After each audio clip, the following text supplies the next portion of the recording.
Salut, c'est Christophe. Alors aujourd'hui, je voudrais aborder une question avec toi dont on entend souvent parler et sur laquelle on dépense beaucoup d'énergie. C'est la notion du choix de la marque. Tu veux t'équiper en matos photo et tu te demandes quelle marque est la meilleure.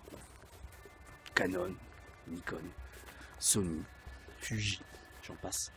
On dépense beaucoup d'énergie sur cette simple question. Pourtant, de l'énergie, on en a besoin pour tout un tas d'autres choses. Alors bien sûr, ce que révèle cette question, c'est surtout le désir d'être perçu comme un pro d'entrée de jeu. C'est-à-dire, c'est une notion de preuve sociale. En disant, voyez, regardez les mecs, j'ai la même marque d'appareil photo que les pros, c'est bien la preuve que je suis un pro. Aussi une notion d'adhésion sociale, en fait, d'adhérer, de vouloir faire partie de la bande, quoi, un peu. Alors bien sûr, c'est pas aussi simple. D'ailleurs, si tu as cliqué sur cette vidéo, c'est bien que tu te sentais concerné par la question. Et si tu te sens concerné, c'est bien parce que tu pressens que c'est pas aussi simple que ça. Sinon, t'imagines, tu casses la tirelire, tu t'achètes un moyen format Hasselblad ou Phase One. Donc c'est des boîtiers qui coûtent à peu près dans les 30 000 euros. Puis alors, t'en as une plus grosse que les autres. Bon, évidemment, c'est pas aussi simple que ça. C'est légitime hein, comme question. Bien sûr, moi aussi, le premier réflexe que j'ai acheté, j'avais le choix de différentes marques. Lequel est le plus pertinent en termes de qualité-prix surtout. Et bien sûr, pour un prix, on veut toujours en obtenir le plus possible. Bon, surtout qu'en France, tu sais, on est atteint de snobisme. C'est un peu comme dans le milieu de l'imprimerie, du graphisme. Si t'as pas un MacBook, si t'as pas un MacBook et puis que t'es pas habillé tout en noir, ça va pas, tu vois. Bon, les anglo-saxons, ils sont plus ouverts là-dessus. Récemment, là, je lisais un article sur un professionnel de la côte ouest, un photographe de la côte ouest. Bon, il expliquait un peu la manière dont il bossait. Surtout, il faisait voir le résultat, surtout ça qui compte, les photos qu'il faisait. Et lui, en fait, il travaillait avec un OMD, un Olympus OMD. Et parce qu'il expliquait qu'il voulait un matos léger, quelque chose de non intrusif. Ah, toi, je te donne déjà des indices sur le matos à avoir. Ah, j'ai une question à te poser. Quelle était la marque des pinceaux qu'utilisait Vincent Van Gogh? Bah, t'en sais certainement rien. Moi, j'en sais rien aussi, tu vois. Mais en fait, on s'en fout. On s'en fout de la marque qu'il utilisait. Ce qui compte, c'est les œuvres qu'il a produites, qui sont restées. Et bien en fait, tu vois, le choix de la bonne marque d'un appareil photo, ça relève à peu près la même chose. En fait, la vraie bonne marque d'appareil photo, c'est toi. Si tu t'appelles Jean Dupont, bah, la meilleure marque d'appareil photo, c'est la marque Jean Dupont. Alors pour comprendre tout ça, je vais faire un parallèle avec la chaîne graphique et l'importance de chacun de ces maillons. Toi, ton rôle, c'est de produire des images qui correspondent, qui répondent aux besoins de ton client. Sachant que, comme l'on dit dans l'imprimerie, le client, lui, il apprécie que la saveur du produit fini. Hein, donc en fait, la marque de ton appareil photo, il s'en fout. Alors bien sûr, il y a aussi une notion de budget, puis de temps aussi. Contraint de temps, tu vois, toujours comme dans une imprimerie. Si tu as un client là, qui vient avec un fichier numérique, il veut une affiche format A0, en 5 exemplaires pour demain matin, bien sûr tu vas utiliser un traceur.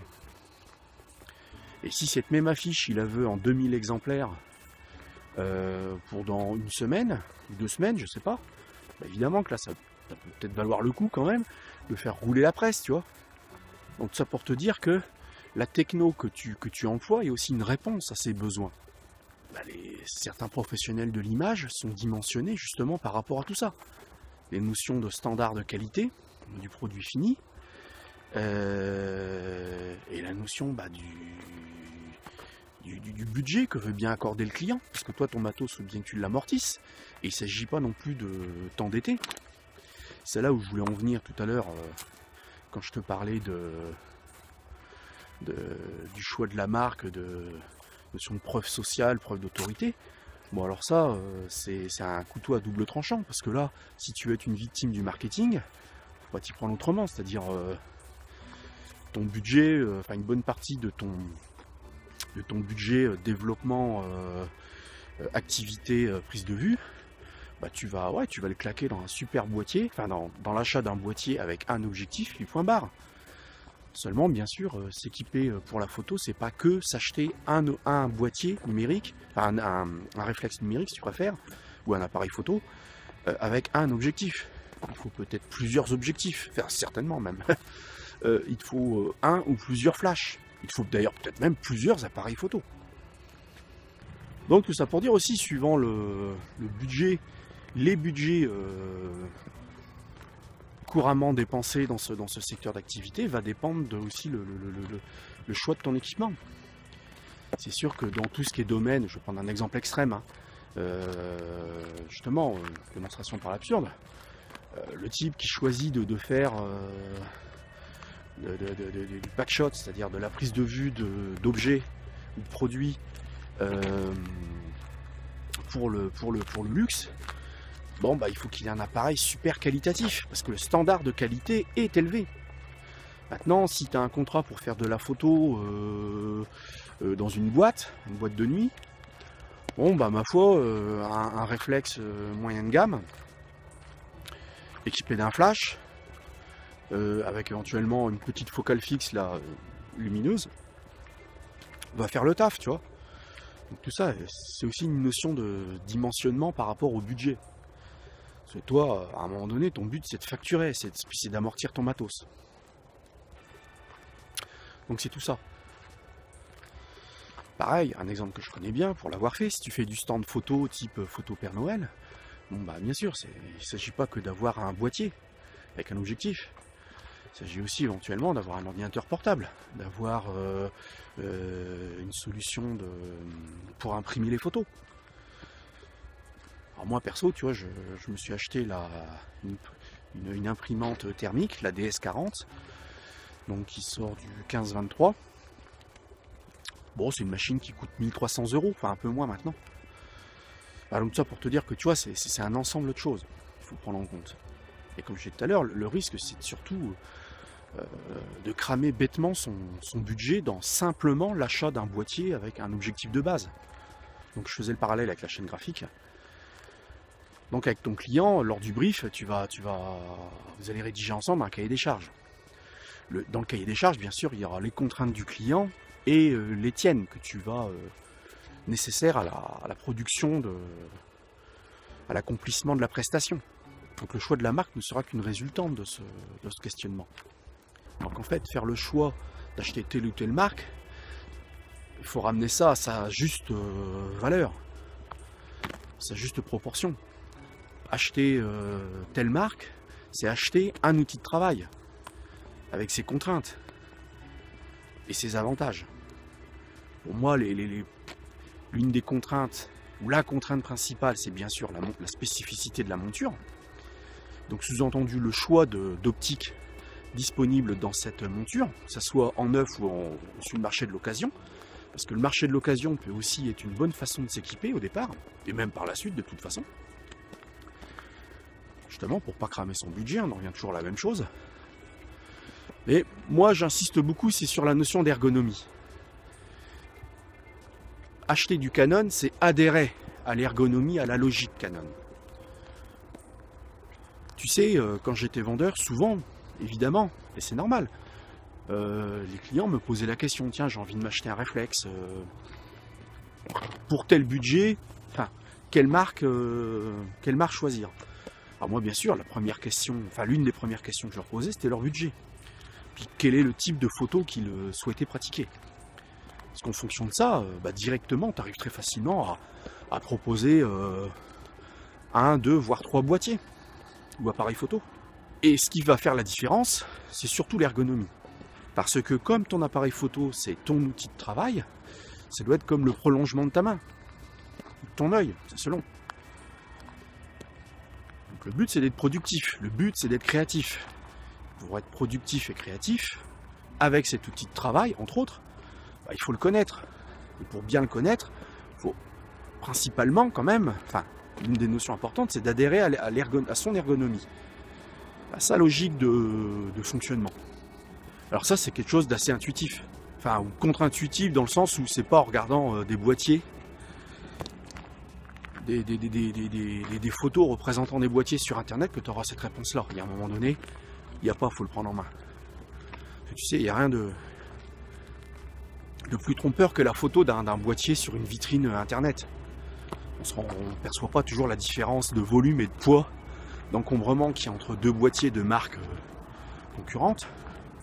Et puis la prise en main. Donc moi je t'invite vraiment à aller en boutique physique et à prendre en main les boîtiers. Peut-être que tu t'es déjà documenté et tu as déjà une idée à peu près, tu hésites peut-être entre 2-3 modèles. Ce qui va faire la différence, c'est quand tu vas les prendre en main. Et quand j'étais vendeur, tu vois, pareil, ce que je disais toujours, et pour moi c'est vrai, un bon boîtier, c'est un boîtier que tu as bien en main. Si tu l'as bien en main, tu feras de la bonne photo. Et un bon boîtier, c'est aussi un boîtier où, j'allais dire, quand tu le prends en main, tu regardes les différents boutons, ce que tu veux. Intuitivement, tu comprends un peu le fonctionnement de la plupart d'entre elles. En fait, j'allais dire qu'un bon boîtier, le choix du boîtier qui va te correspondre, c'est un boîtier où tu peux te passer de lire le mode d'emploi. En fait, c'est ça le vrai boîtier qui te convient. Sachant que, comme je disais à l'instant, le boîtier qui te convient toi ne va pas nécessairement convenir à un autre. De même que le boîtier qui me correspond moi ne va certainement pas te convenir. Tu vois, moi, un peu par hasard au début, je me suis équipé, mon premier boîtier c'était un réflexe numérique Pentax, et il s'avérait que cette ergonomie me convenait. Donc après, j'allais dire que j'ai persisté et j'ai continué à me racheter des boîtiers de plus en plus évolués au fur et à mesure des nouveaux modèles qui sortaient, etc. Mais donc justement, ce boîtier, enfin, l'ergonomie de cette marque, la philosophie de cette marque me correspond, me convient. Et j'ai pas envie d'acheter du Nikon ou du Canon parce que Canon c'est la marque des pros, tu vois. D'ailleurs, il faut savoir un truc, c'est qu'en fait, cette notion de marque, ça intéresse que les photographes. Tu sais, je sais pas, tu vas à un événement et puis il y a différents photographes. Chacun s'observe un peu, tu sais, sans se dire bonjour, tu sais, sans se regarder dans les yeux, tu sais. Moi, ça me fait toujours penser à des clébards qui se rencontrent, ils se reniflent le trou du cul, quoi, tu vois. Bon, bah là, les mecs, ils regardent quel boîtier tu as, tu sais, ils veulent se placer sur une échelle. Est-ce qu'ils sont mieux équipés que toi ou pas? Ah, t'as un boîtier de telle marque, oh bah t'es un rigolo alors, tu sais. Franchement, hein, ça sent le renfermer, ça. Moi, jamais aucun client m'a posé la question de savoir, ou m'a interrogé, tiens, vous utilisez un boîtier de marque Pentax? Jamais personne m'a dit ça, jamais. Jamais, jamais, jamais, jamais. Ça, il n'y a que les photographes qui vont t'emmerder avec ça. Mais c'est pas eux qui vont te faire bosser, tu vois. Donc en fait, Canon ou Nikon, bah les deux ou aucun des deux, c'est comme tu veux. Moi, j'ai aucun problème avec Canon ou Nikon, hein.